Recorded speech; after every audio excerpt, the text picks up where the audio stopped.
थोड़ा जोर थी बोलो। अँ गुंदीना नेता बे चार माणसो मोकल्या छे। गुंदीना नेता ने ओळखो छो ने बधा? एमना 10 माणसो अहींया छे, विडियो बनावे छे, पछी कहे छे के चैतरभाईनी सभामां माणसो तो हता पण माणसोमां कई दम नहोतो एवुं कहे छे। तो थोड़ो जोरथी जय जोहार, जय आदिवासी, जय जवान, जय जवान। धन्यवाद। આજની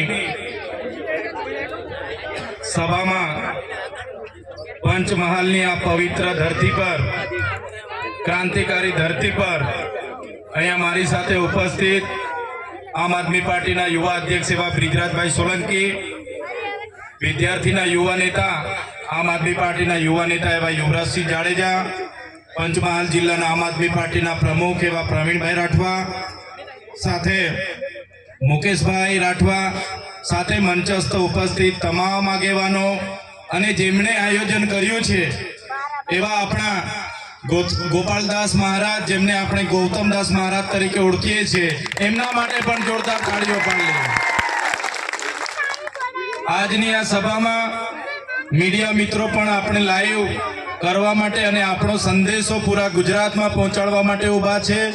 પોલીસ અધિકારીઓ પણ સવારથી જ ખડે પગે આ કાર્યક્રમને સરળતાથી રાય, કાયદો વ્યવસ્થા જળવાય એના માટે ઊભા છે। ત્યારે સૌ માટે એકવાર જોરદાર તાળીઓ પાડી। સાથીઓ, હું મારી જાતને ભાગ્યશાળી માનું છું, હું ગૌરવશાળી માનું છું, કેમ કે આજે જે રૂપસિંહ નાયકના વંશજો છે, રવજી નાયકના વંશજો છે, આપણે અહીંયા બાબલિયા નાયકના વંશજો છે, તમામ ક્રાંતિકારી લોકોના વંશજો વચ્ચે આવીને હું મારું વક્તવ્ય આપું છું, ત્યારે આ અવસરમાં હું પોતાને પણ ખૂબ ભાગ્યશાળી માનું છું। સાથીઓ, દેશના ઇતિહાસમાં ભલે આપણા પૂર્વજોએ ક્રાંતિ કરી એને દેશના ઇતિહાસમાં સ્થાન આપવામાં નથી આવ્યું। તમે જાણો છો, દેશનો ઇતિહાસ 1857ના વિપ્લવથી બતાવવામાં આવે છે। એમના પહેલા શહીદ જેને ફાંસી આપી એવા મંગલ પાંડેથી બતાવવામાં આવે છે। સાથીઓ, આપણે જે ધરતી પર ઊભા છે એ ધરતીનો ઇતિહાસ એવો છે, અંગ્રેજો જ્યારે ગુજરાતને પોતાની સાથે લીધું, ગુજરાતમાં બ્રિટિશ શાસનની શરૂઆત થઈ, ત્યારે સૌથી પહેલા જો ગુજરાતમાં કોઈ ક્રાંતિ થઈ હોય તે પંચમહાલ જિલ્લામાં 1818માં પહેલી ક્રાંતિ થઈ હતી। અને ક્રાંતિ કરનારા નાયક સમાજના આપણા પૂર્વજો હતા, ભીલ સમાજના આપણા પૂર્વજો હતા। અને બીજો જે વિદ્રોહ ગુજરાતમાં જો કોઈએ કર્યો હોય તો 1826માં પંચમહાલની ધરતી પર આપણા પૂર્વજોએ બીજો વિદ્રોહ અંગ્રેજો સામે। ત્યારે સાથીઓ, 1838 થી લઈને 1868 સુધીની ક્રાંતિ આ ધરતી પર કરનારા આપણા પૂર્વજો, નાયકો, ક્રાંતિવીરો, ભીલો ક્રાંતિવીરો એ આપણા પૂર્વજો હતા। આપણા બાપ દાદાઓ અપણ હતા, આપણે ગરીબ હતા, એટલે આપણા ઇતિહાસને આજે આ સરકારો છુપાવી રહી છે। આપણો ઇતિહાસ એ ગૌરવશાળી હતો। આઝાદીના 78 વર્ષ પછી પણ આદિવાસીઓના ઇતિહાસને છુપાવવામાં આવે છે। સાથીઓ, તમે જાણ્યું હશે 1838માં રૂપસિંહ નાયકની આગેવાનીમાં આ ધરતી પરથી અંગ્રેજો સામે આંદોલન શરૂ થયા અને આંદોલનને દબાવવા માટે 1839માં બ્રિટિશ સામ્રાજ્યના કમિશનરની અહીંયા નિયુક્તિ થઈ। 1844માં અહીંયા પોલિટિક્સ એડન્સની નિયુક્તિ થઈ। અને તમે બધા જાણો છો 1857નો જે વિપ્લવ થયો, આ વિપ્લવમાં પણ આપણી ધરતીના રૂપસિંહભાઈ નાયક અને કેવળસિંહ નાયકની આગેવાનીમાં ખૂબ મોટો મહાસંગ્રામ થયો। અને આ વિસ્તારમાં આપણા આદિવાસી પૂર્વજોએ અંગ્રેજોને પણ ઘૂસવા નથી દીધા। એ સંગ્રામમાં 33 વર્ષ સુધી આપણા લોકોએ અમે લડાઈ આપી, તીર કામઠા સહિત લડાઈ આપી।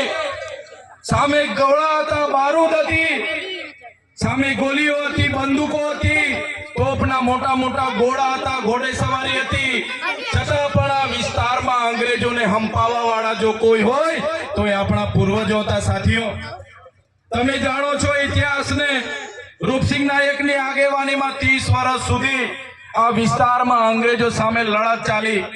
તમને ખબર છે 1868માં જ્યારે જાન્યુઆરીમાં રૂપસિંહ નાયક અને જોરિયા પરમેશ્વર જેમની આગેવાનીમાં 1868માં અહીંયા યુદ્ધ થયું.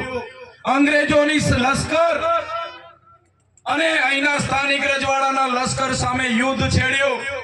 આપણે બધાને ખબર છે 14 ફેબ્રુઆરીના રોજ આ વિસ્તારને સ્વતંત્ર રાજ્ય જાહેર કરવામાં આવ્યું. 1868 ની 14 ફેબ્રુઆરી આદિવાસીઓનું સ્વાયત્ત રાજ અહીંયા જાહેર થયું. ત્યારબાદ 16 ફેબ્રુઆરીના રોજ બ્રિટિશ લશ્કર અહીંના દેશી રજવાડાઓ અને કેટલાક દાહોદમાં સ્થપાયેલી ભીલ પલટનને સાથે રાખીને વધેડ ગામમાં આક્રમણ થયું. વધેડ ગામમાં આક્રમણ થયું. આપણા નાયક ક્રાંતિકારીઓએ, આપણા ભીલ ક્રાંતિકારીઓએ પછી પણ 1 મહિના સુધી અંગ્રેજી શાસન સામે લડત આપી. 1 મહિના સુધી અંગ્રેજી શાસનને હંપાવી અને છેલ્લે 15મી માર્ચ 1868 ના રોજ આપણા ક્રાંતિકારી લોકોને પકડી લેવામાં આવ્યા અને એ લોકોને જાંબુઘોડા નારૂકોટમાં લઈ જવામાં આવ્યા. 15 દિવસ બાદ એટલે કે 31 માર્ચના રોજ 31 માર્ચ 1868 ના રોજ અહીંયા નવી કોર્ટ ચાલુ કરવામાં આવી અને 15 દિવસ સુધી મુકદ્દમો ચાલવામાં આવ્યો અને 15 દિવસ બાદ એટલે કે 16મી એપ્રિલના રોજ આપણા રૂપસિંહ નાયક, જોરિયા નાયક, બાબલિયા નાયક, બાબરિયા નાયક, રવજી નાયક જેવા 5 ક્રાંતિકારીઓને ફાંસીના માચડે પર ચડાવી દેવામાં આવ્યા. સાથીઓ, ઇતિહાસ તો ત્યાં સુધી કહે છે જ્યારે આપણા 5 યોદ્ધાઓને એકી સાથે ફાંસીના માચડા પર જાંબુઘોડા અને નારૂકોટમાં ચડાવવામાં આવ્યા. તે દિવસે ફાંસીનો માચડો પણ તૂટી ગયો હતો. એ આપણા પૂર્વજોની તાકાત હતી. સાથીઓ, 5 લોકોને ફાંસીના માચડા પર ચડાવી દીધા અને ભૈજી બારિયા એમની સાથે 42 જણોને આજીવન સજા ફરમાવવામાં આવી. ત્યારે સાથીઓ, મને ગર્વ થાય છે કે તમારા ગામોમાં જે ક્રાંતિ થઈ, જળ જંગલ જમીનના અધિકારોની ક્રાંતિ થઈ, સ્વતંત્ર સેનાનીઓની ક્રાંતિ થઈ, સ્વતંત્રતા માટે ક્રાંતિ થઈ, ત્યારે મારી સામે આ ધરતી પર એમના પૂર્વજોના, એમના ઇતિહાસના વંશજો મારી સામે ઊભા છે. તો આ ચૈતર વસાવા તમને બધાને હું નમન કરું છું. ત્યારે સાથીઓ, આજે તમે જોયું હશે આ જંગલ ખાતા વાળા આપણા વિસ્તારોમાં આવે છે અને આપણને કહે છે કે ભાઈ આ જંગલ ખાલી કરો, આ જંગલ ખાતાની જમીન છે. હમણાં પડાલિયામાં આપણી એક બેનનું ઘર તોડી નાખવામાં આવ્યું. આપણા લોકોને લાઠીચાર્જ કરવામાં આવ્યો, ટીયર ગેસ છોડવામાં આવ્યા, 50 રાઉન્ડ ફાયરિંગ કરવામાં આવ્યું. ત્યારે આ સરકારોને કહેવા માંગુ છું, અમારા પૂર્વજો અંગ્રેજો સામે પણ ઝૂક્યા નથી. એ ગોરા અંગ્રેજોને પણ અમે હરાવી દીધા છે. ત્યારે આ આદિવાસી સમાજ એવો છે કે ગોરા અંગ્રેજોને પણ અહીંયાથી ભાગવું પડ્યું હતું. ત્યારે તમારા જેવા કાળા અંગ્રેજોને પણ અમે ભગાડી દઈશું. ત્યારે જંગલ ખાતાને કહેવા માંગીએ છે, તમારો જંગલ ખાતાનો કાયદો 1864માં અંગ્રેજોએ બનાવ્યો હતો. તેની સામે પણ રૂપસિંહ નાયક અને અહીંના ભીલો લડ્યા હતા અને તમારું જંગલ ખાતું 1927માં બનાવવામાં આવ્યું છે અને આ આદિવાસી હજારો વર્ષથી આ જંગલોમાં રહી છે. આ જંગલ આદિવાસીઓ બનાવેલું છે. આ જંગલ અને આદિવાસી તમારા ખાતા પહેલા પણ છે. આ જંગલ અને આદિવાસી સરકારથી પણ પહેલા અહીંયા આવેલા છે. ત્યારે મારા આદિવાસી સમાજને અહીંયા હેરાન કરવાની કોશિશ કરશો, અમારી જળ જંગલ અને જમીન છીનવવાની કોશિશ કરશો તો તીર કામઠા અને ભાલા અને પાલિયાને ભાલા અહીંયા લઈને તીર કામઠા ચાલશે અહીંયા. અમે કોઈને છોડીશું નહીં. અમે આદિવાસી સંવિધાનમાં માનીએ છીએ, સમાજમાં માનીએ છીએ. અમે આદિવાસી પ્રકૃતિ સાથે, જંગલ સાથે, નદીને માતા માનવા વાળા છે, સૂર્ય અને ચંદ્રને દેવ માનવા વાળા છે.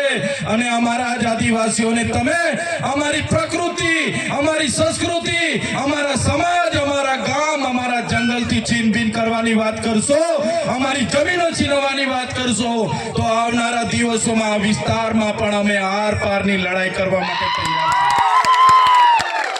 ત્યારે સાથીઓ જોઈ લો તમે, એ જ પ્રકારનો આપણો બિરસા મુંડા ભગવાનનો ઇતિહાસ છે, રૂપસિંહ નાયકની જેમ આપણા ગુરુ ગોવિંદજીનો ઇતિહાસ છે।